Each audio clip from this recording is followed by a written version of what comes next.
PIB sobe 0,1% no terceiro trimestre e ministro da Fazenda comemora. Presidente do Tribunal Superior Eleitoral rejeita recurso de defesa contra a decisão que tornou Jair Bolsonaro inelegível. Rachadinha de André Janones. Ministro Luiz Fux, do Supremo Tribunal Federal, autoriza a abertura de inquérito contra o deputado. No mundo dos games, novo trailer do jogo GTA 6 é lançado e a internet vai à loucura. Foram 67 milhões de visualizações em poucas horas. O Brasil News começa agora.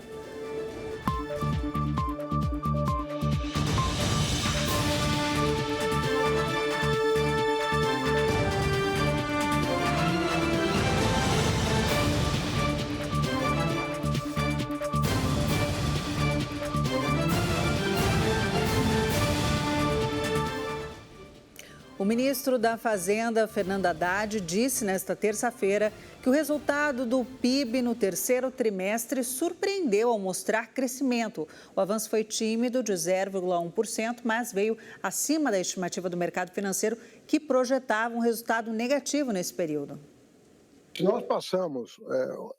Nós vamos crescer 3% esse ano. Nós atingimos uma taxa de juros muito elevada em julho.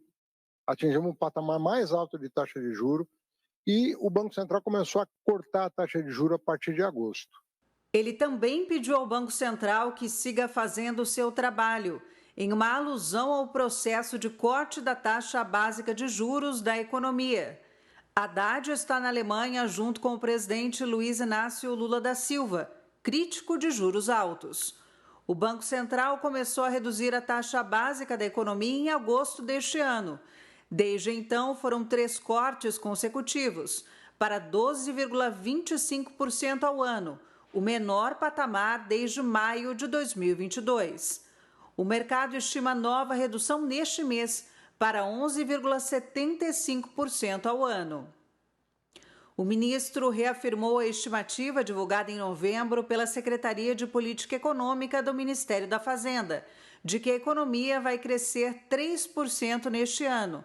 E também projetou uma expansão de 2,5% para a economia em 2024, maior do que a projeção oficial da pasta, de 2,2%. Então, eu quero o quê, presidente? Com as medidas que nós estamos tomando no Congresso, o Congresso aprovando as medidas que nós encaminhamos, inclusive a reforma tributária, que vai ser a primeira reforma tributária feita em regime democrático e a mais ampla da nossa história. Mais as leis e medidas provisórias que nós encaminhamos, eu acho que o brasileiro pode esperar uma economia cada vez mais forte. Mais cedo, nesta terça-feira, o Instituto Brasileiro de Geografia e Estatística informou que o PIB do Brasil cresceu 0,1% no terceiro trimestre de 2023. O resultado surpreendeu o mercado, que projetava uma retração de 0,2%. O comentarista Ney Gonçalves Dias analisa agora as projeções de crescimento do PIB, como mostrou aí o ministro da Fazenda, Fernando Haddad. Vamos acompanhar. O assunto foi comentado hoje pelo ministro Haddad e o presidente Lula passou por ele também, mas de maneira mais resumida. O que acontece é o seguinte: tanto o ministro Haddad como a ministra Simone Tebet dizem e defendem que nós teremos este ano, do ano de 2023, nós teremos um crescimento de 3% do PIB. Um crescimento que é diferente, é maior do que os últimos crescimentos do país. É preciso dizer que nos últimos 40 anos o Brasil não cresceu. É 1%, 2%, é uma vergonha. Pois bem, acontece o seguinte: cada vez que nós estamos terminando agora o ano de 2023, só vamos ter o resultado do quarto trimestre em janeiro. O que acontece é o seguinte: cada vez que você fala do PIB de 23, você fala do crescimento de 24, que é uma consequência. Em 24, o próprio Haddad e a própria Simone Tebet defendem um crescimento de 2%. Mas o mercado, tanto o mercado como o Banco Central, defendem um crescimento menor. Também, neste ano, o Banco Central disse que não vai ser 3, vai ser 2,9. O mercado fala de 2,4 a 2,8. Portanto, a expectativa mais otimista é a do ministro Haddad. Agora eu pergunto aos senhores o seguinte: o senhor sabe quantas pessoas foram em Dubai nesse negócio da COP? A delegação brasileira foi formada de 400 pessoas. 400 pessoas foram em Dubai. Do governo foram 10 ministros, entre eles o ministro Haddad. Foi uma longa permanência, mais de 8 dias, 10 dias e pouco. Eu pergunto o seguinte: se nós temos aqui projetos importantes da economia do Congresso, se a coisa aqui não está tão folgada assim, seria oportuno a viagem do ministro Haddad ou dos outros 9 ministros? O que fizeram 10 ministros mais de 10 dias fora do país em Dubai? Diante da manutenção da meta fiscal estabelecida para 2024, que prevê déficit zero, o Palácio do Planalto e o Ministério da Fazenda passaram a focar a atuação no Congresso Nacional na aprovação de medidas que elevem as receitas. Ao enviar ao Congresso a proposta de lei de diretrizes orçamentárias, o governo propôs a meta de déficit zero. Isto é, manter os gastos no mesmo nível da arrecadação. Uma parte do governo, porém, chegou a defender uma mudança na meta, permitindo ao governo registrar déficit de 0,50% ou de 0,25%. Prevaleceu, no entanto, o entendimento da equipe econômica. Com isso, a meta não foi alterada.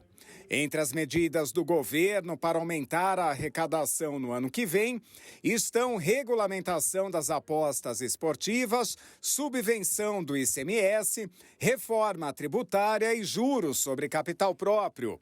Em linhas gerais, o texto define regras para o funcionamento das casas de apostas esportivas. De acordo com o Senado Federal, o relator Ângelo Coronel, do PSD da Bahia, estima que, se aprovada, a proposta pode gerar anualmente para o governo 10 bilhões de reais em arrecadação. Entre outros pontos, o texto estabelece que as casas vão ser taxadas em 12%, sobre tudo que arrecadarem com jogos feitos pelos clientes. O presidente do Tribunal Superior Eleitoral, ministro Alexandre de Moraes, rejeitou o recurso de defesa do ex-presidente Jair Bolsonaro contra a decisão do tribunal, que o tornou inelegível por 8 anos, por abuso de poder político e o uso indevido dos meios de comunicação. O caso se refere à reunião de embaixadores em que Bolsonaro propagou ataques contra o sistema eleitoral em 2022. O recurso extraordinário é endereçado ao Supremo Tribunal Federal, mas passa por uma análise de admissão feita pelo presidente do TSE, ministro Alexandre de Moraes. Este tipo de pedido questiona se a decisão dos ministros da Corte Eleitoral respeitou a Constituição. Para Moraes, o pedido não atendeu aos requerimentos previstos para que o recurso seja enviado à Suprema Corte. Com isso, a solicitação não seguirá para o Supremo. Porém, a defesa do ex-presidente pode apresentar novo recurso, desta vez direto ao Supremo Tribunal Federal. No documento apresentado, os advogados questionaram a inclusão ao longo do processo da chamada Minuta do Golpe, documento que foi apreendido em janeiro pela Polícia Federal, na casa do ex-ministro Anderson Torres. Para a defesa, o material não poderia ser usado como prova no julgamento. O documento tratava da decretação de um estado de defesa no TSE com o objetivo de rever o resultado da eleição, da qual Bolsonaro saiu derrotado. A Procuradoria-Geral da República aguarda a prova solicitada à Meta, dona do Facebook, para denunciar o ex-presidente Jair Bolsonaro por incitação do dia 8 de janeiro. A Procuradoria-Geral da República avalia faltar apenas a disponibilização formal de um conteúdo publicado em rede social para denunciar o ex-presidente Jair Bolsonaro por incitação ao crime em decorrência dos ataques golpistas à sede dos Três Poderes no dia 8 de janeiro. O órgão considera que já haveria indícios para essa acusação, mas pretende usar uma prova que a Meta, dona do Facebook, diz não estar mais disponível. Trata-se de um vídeo produzido por terceiro e publicado por Bolsonaro em seu perfil 2 dias após os atos, em que o autor questionava a lisura das urnas eletrônicas. O ex-presidente apagou o conteúdo pouco depois. O crime de incitação pelo qual Bolsonaro pode ser acusado está previsto no artigo 286 do Código Penal, que prevê pena de detenção de 3 a 6 meses. Nesta segunda-feira, a PGR reiterou o pedido de acesso ao material em manifestação ao Supremo Tribunal Federal. Também demandou que seja dado prazo de 48 horas para o cumprimento da obrigação, determinada ainda em janeiro pelo relator do caso, o ministro Alexandre de Moraes. Em depoimento à Polícia Federal em abril, Bolsonaro alegou ter publicado o vídeo por engano, quando estava sob efeito de medicamentos. E a seguir, em relatório, o senador Jacques Wagner dá parecer favorável a Paulo Gonet para assumir a Procuradoria-Geral da República. Lula não irá à posse do novo presidente argentino. Brasil será representado por ministro das Relações Exteriores. O Brasil News volta daqui a pouquinho.